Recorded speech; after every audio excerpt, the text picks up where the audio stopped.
मुझे नहीं कहना चाहिए लेकिन मैं कह रहा हूँ कि ढेर सारी धमकियाँ मेरे फेसबुक पे, ट्विटर पे मुझे भी दी जा रही है। मैं उनकी धमकी से डरने वाला नहीं हूँ। सच्ची बात करना है, सच्ची बात करेंगे। सीए पे मैं चीख चीख के कह रहा था कि ये बिल जो है वो मुसलमानों के अहित में नहीं है, लेकिन कितना बड़ा धरना हुआ देश भर में, समस्तीपुर में भी हुआ। सिटीजनशिप अमेंडमेंट एक्ट पर चल रही थी बिरयानी, कोरमा, देगे खाने के लिए बैठ जाते हैं।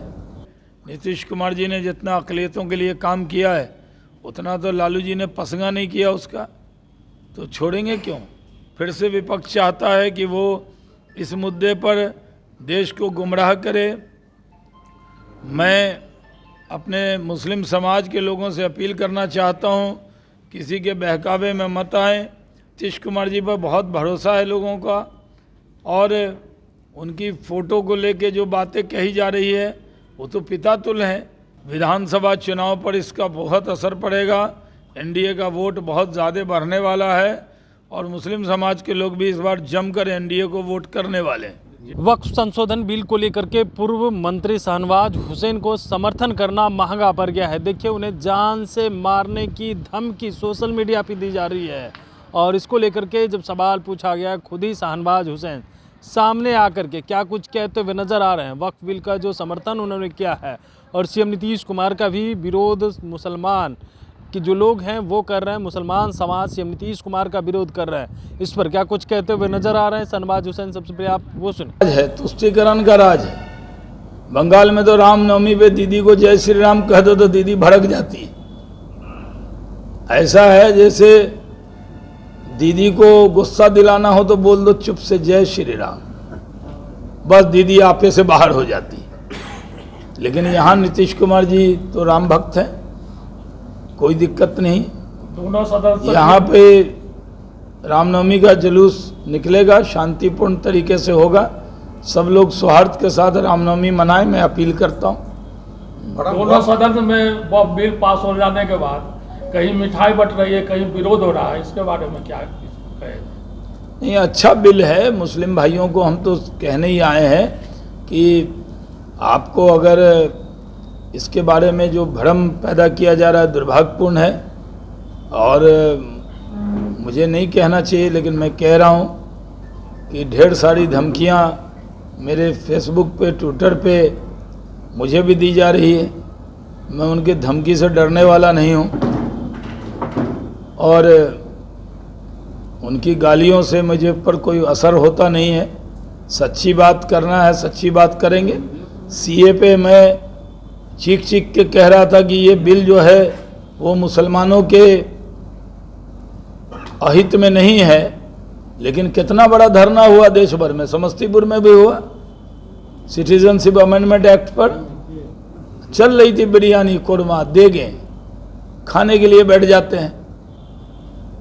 अब पहुंच जाते हैं लोग, बड़ा बड़ा काम कर रहे हैं। शाहीन बाग में क्या हो रहा था? मुस्लिम भाइयों को इसमें कोई घबराने की ज़रूरत नहीं है, क्योंकि कोई मतवल्ली हिंदू होने वाला नहीं है। कोई मोहतमीम या दरगाह कमेटी, मस्जिद कमेटी, कब्रिस्तान कमेटी, किसी में भी गैर मुस्लिम उसके मेंबर नहीं होंगे, बल्कि वो कमेटी मुसलमान ही हेड करेंगे। वक्फ के जायदाद के जो मतवल्ली हैं वो कोई भी नॉन मुस्लिम नहीं होगा। लेकिन दुष्प्रचार किया जा रहा है कि वक्फ की जायदाद जैसे गैर मुस्लिम के हाथ में चली जाएगी, ये भ्रम फैलाया जा रहा है। जिस तरह सिटीजनशिप अमेंडमेंट एक्ट पर पूरे मुसलमानों को गुमराह किया गया, कहा गया कि ये आपकी नागरिकता छीनने वाला है, जबकि सिटीजनशिप अमेंडमेंट एक्ट CAA जो धर्म के नाम पे प्रताड़ित हिंदू थे, बौद्ध और सिख थे, क्रिश्चियन थे, उनको नागरिकता देने वाला बिल था, न कि नागरिकता लेने वाला। लेकिन उस पर हंगामा हुआ, देश भर में धरने किए गए, शाहीन बाग किया गया। फिर से विपक्ष चाहता है कि वो इस मुद्दे पर देश को गुमराह करे। मैं अपने मुस्लिम समाज के लोगों से अपील करना चाहता हूँ, किसी के बहकावे में मत आएं। नरेंद्र मोदी जी सबका साथ, सबका विकास, सबका विश्वास के रास्ते पर चलते हैं। उनकी सारी योजना सारे समाज के लिए होती है। और जो अभी ये वक्फ अमेंडमेंट एक्ट लेकर आए हैं, ये मुस्लिम समाज के गरीब लोगों को इसका बहुत बड़ा लाभ होना है। और हम लोग जो भी सरकारी कब्जा हो या प्राइवेट कब्जा हो, वो सब कब्जा इससे हटेगा और वक्फ की जायदाद वक्फ के लोगों के हाथ में रहेगी। विधानसभा चुनाव पर भी इसका असर पड़ेगा सर? विधानसभा चुनाव पर इसका बहुत असर पड़ेगा। एनडीए का वोट बहुत ज़्यादा बढ़ने वाला है और मुस्लिम समाज के लोग भी इस बार जमकर एनडीए को वोट करने वाले हैं। जेडीयू के कई नेता पार्टी छोड़ दी है इस मामले पर। जो पार्टी छोड़ रहे हैं उनका तो हम नामे नहीं सुने। इतने साल से हम भी एनडीए का प्रचार प्रसार करते हैं। वो पब्लिसिटी पाने के लिए कुछ लोग इस पर पार्टी छोड़ रहे हैं। कोई जेडीयू के बड़े नेता ने पार्टी नहीं छोड़ी है। नीतीश कुमार जी ने जितना अक़लियतों के लिए काम किया है उतना तो लालू जी ने पसंगा नहीं किया उसका, तो छोड़ेंगे क्यों? एनडीए जीतेगा और फिर से नीतीश कुमार जी के नेतृत्व में सरकार बनाएंगे। नीतीश की सेहत को लेकर भी जो है चर्चाएं हो रही हैं। बहुत सेहतमंद हैं, बहुत अच्छे हैं। मैं तो जब भी पटना जाता हूँ 1-8 घंटे बैठ के आता हूँ। बहुत दिन रात बिहार की सेवा में लगे हैं और बिहार का सौभाग्य है कि सबसे अनुभव वाला कोई मुख्यमंत्री है तो बिहार को मिला है।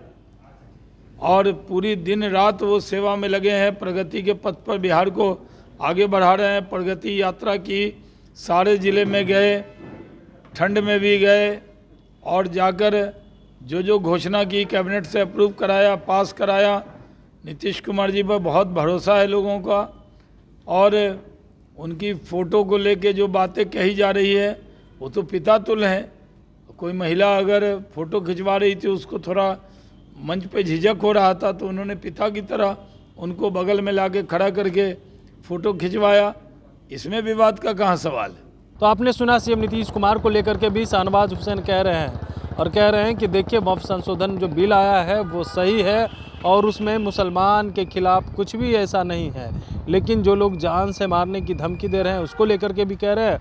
और सीएम नीतीश कुमार को लेकर के कह रहे हैं जितना काम सीएम नीतीश कुमार अल्पसंख्यक के लिए क्या है उतना तो पसंगा के बराबर लालू प्रसाद यादव नहीं काम किया है। सीएम नीतीश कुमार मुसलमान के लिए जितना काम किए हैं, चाहे वो बात करें कि जिस तरीके से जो है मुसलमान के लिए कई ऐसे काम किए नीतीश कुमार जो काफ़ी प्रशंसनीय है, लेकिन वक्फ बिल को लेकर के जो लोग कह रहे हैं सीएम नीतीश कुमार के खिलाफ, उनको भी जो है शाहनवाज हुसैन अच्छे से समझाते हुए नज़र आ रहे हैं। लेकिन जो जान से मारने की धमकी मिली है उसको लेकर के भी क्या कुछ कहा है आपने सुना है। कमलेश कुमार, लाइव बिहार।